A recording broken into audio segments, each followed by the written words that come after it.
বিসমিল্লাহির রহমানির রহিম। গণতন্ত্র বনাম একপাক্ষিক রাজনীতি, নিষিদ্ধের সংস্কৃতি কার স্বার্থে?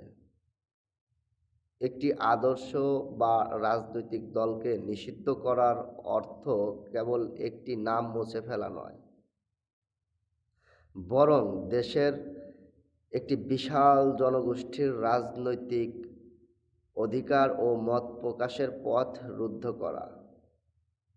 ইতিহাস সাক্ষী, নিষিদ্ধ করার রাজনীতি কখনো কোনো আদর্শকে নিশ্চিহ্ন করতে পারেনি, বরং তা রাজনীতিকে আরও আন্ডারগ্রাউন্ড এবং চরমপন্থার দিকে ঠেলে দেয়।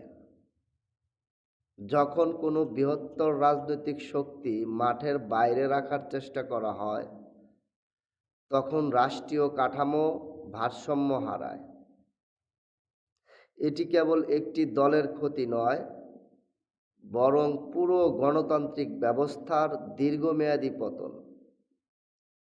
আদর্শের মোকাবেলা করতে হয় আদর্শ দিয়ে, প্রশাসনিক নিষেধাজ্ঞা দিয়ে নয়। রাজনীতি যখন আইন দিয়ে নিয়ন্ত্রিত হয়, তখন তা আর জনগণের রাজনীতি থাকে না, তা ক্ষমতার খেলায় পরিণত হয়। রাজনৈতিক প্রতিদ্বন্দ্বিতা থাকবে রাজপথে, ভোট কেন্দ্রে, আদালতের রায়ে বা প্রশাসনিক নির্দেশে নয়।